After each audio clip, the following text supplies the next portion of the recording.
Chers amis, bonjour. Alors, en tant que chrétiens, nous sommes appelés à vivre par la foi. De même, il est indispensable pour quiconque veut s'approcher de Dieu, le rencontrer, de croire ce qu'il ne voit pas.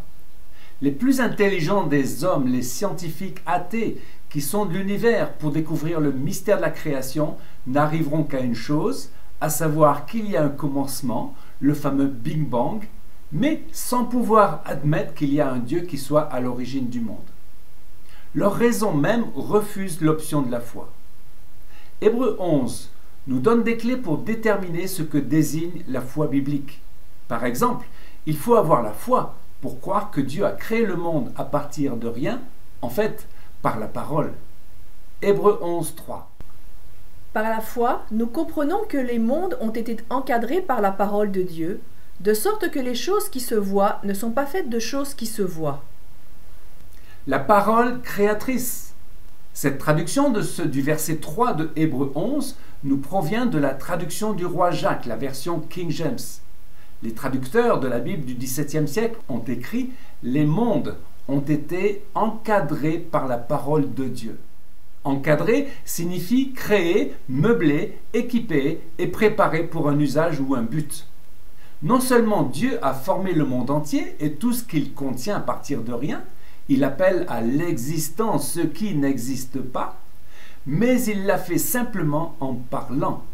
Il a ordonné que toute chose existe, les formant et les façonnant par sa parole créatrice et autoritaire. Genèse 1, verset 1. Au commencement, Dieu créa le ciel et la terre. Or, la terre était alors informe et vide. Les ténèbres couvraient l'abîme et l'Esprit de Dieu planait au-dessus des eaux. Et Dieu dit alors, « Que la lumière soit. » Dieu commença à ordonner que la lumière soit. Et la lumière fut. Jour après jour, pendant 6 jours, Dieu ouvrit sa bouche et équipa l'univers entier pour ses desseins. Il a appelé à l'existence la terre et le ciel, tous les êtres vivants, les humains, les animaux, les plantes, les océans et toute la vie qu'elles contiennent, les étoiles, les planètes, les galaxies et tout jusqu'aux confins de la création. Parlons aussi des mondes ou des âges. Dans son sens originel, le terme monde représente plus que le monde physique. Il exprime également l'idée des âges. Dieu a ordonné différents âges à travers l'histoire. La création, les jours de Noé et du déluge, le temps des patriarches, les errances dans le désert, l'ère des juges, des rois, des prophètes, l'âge de l'Église, la fin des temps, le royaume millénaire, les nouveaux cieux et la terre, et le jugement dernier devant le trône de Dieu. Si nous avons la foi que les mondes ont été encadrés par la parole de Dieu, alors nous pouvons faire confiance à Dieu dans tout ce qui concerne sa parole, qu'il a un but et un plan pour tout ce qui se passe sur cette terre et à chaque époque, passée, présente, future. Lisons Ésaïe 46, verset 10. « Je suis Dieu, il n'y en a point d'autre. Je suis Dieu, et nul n'est semblable à moi. J'annonce dès le commencement ce qui doit arriver, et longtemps d'avance ce qui n'est pas encore accompli. Je dis, mes projets se réaliseront, et j'exécuterai toute ma volonté. Qui appelle d'Orient l'oiseau de proie, et d'une terre éloignée un homme qui exécutera mon conseil. » 2 siècles avant, Dieu a appelé à l'existence Cyrus, l'homme providentiel qui restaurera Israël en permettant aux Juifs de Babylone à Zorobabel, Josué, puis Néhémie et Esdras de reconstruire le temple.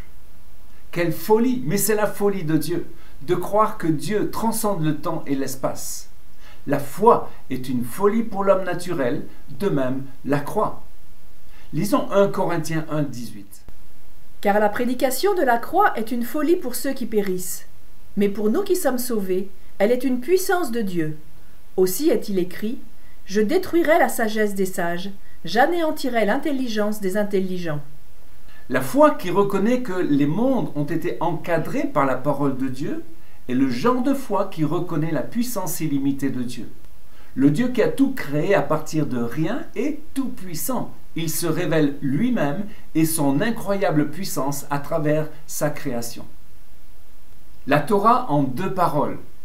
Dans la Nouvelle Alliance, qui est en fait l'alliance éternelle de Dieu, renouvelée en Jésus-Christ, nous lisons que le Seigneur déclare aux pharisiens que toute la Torah, c'est-à-dire l'enseignement de Dieu, est résumée en 2 paroles. Matthieu 22, 37. Tu aimeras le Seigneur ton Dieu de tout ton cœur, de toute ton âme et de toute ta pensée. C'est là le commandement le plus grand et le plus important. Et il y en a un second qui lui est semblable. Tu aimeras ton prochain comme toi-même. Tout ce qu'enseignent la Torah et les prophètes est contenu dans ces 2 commandements. Nous comprenons que le Seigneur ne dénigre en aucun cas la Torah, qui est la parole qui a été envoyée par Dieu pour la conduite des hommes, donnée sur le Sinaï dans les mains du grand Moïse, mais que cette Torah devient une parole incarnée en Yeshua, une parole dont le Saint-Esprit sera le divin interprète. Jean 14, 25. Je vous ai dit ces choses pendant que je demeure avec vous. Mais le Consolateur, l'Esprit Saint, que le Père enverra en mon nom, vous enseignera toutes choses et vous rappellera tout ce que je vous ai dit. La parole logos et rhéma. Il est important de faire une différence entre parole et parole dans le texte du Nouveau Testament. Il y a 2 mots en grec qui sont logos et rhéma. Par exemple, en Jean 1, la parole en général est le logos. Au commencement, la parole était avec Dieu. Plus loin, il est écrit que la parole a été faite chair, car elle a habité parmi nous. Christ représente bien la parole logos. Maintenant, lisons Matthieu 10, 17. La foi vient de ce qu'on entend, et ce qu'on entend vient de la parole de Christ. Face à Satan, Jésus avait également dit, Matthieu 4, 4, L'homme ne vivra pas de pain seulement, mais de toute parole qui sort de la bouche de Dieu. Si donc la parole logos parle de la parole de Dieu en général, nous voyons que la parole rhéma correspond à notre foi personnelle et à notre vie en Christ. Je cite un frère. Le rhéma est une parole donnée dans l'aujourd'hui. Dieu parle à l'homme en illuminant, personnalisant, vivifiant un verset ou passage de l'Écriture par son esprit. Il s'agit d'une parole personnelle et vivante reçue par l'homme et provenant de la Bible ou de l'Esprit de Dieu, qui donne dans le cœur une conviction claire et irréfutable, source de joie et de paix. C'est une communication de l'Esprit de Dieu à l'esprit de l'homme régénéré. L'Esprit est la parole.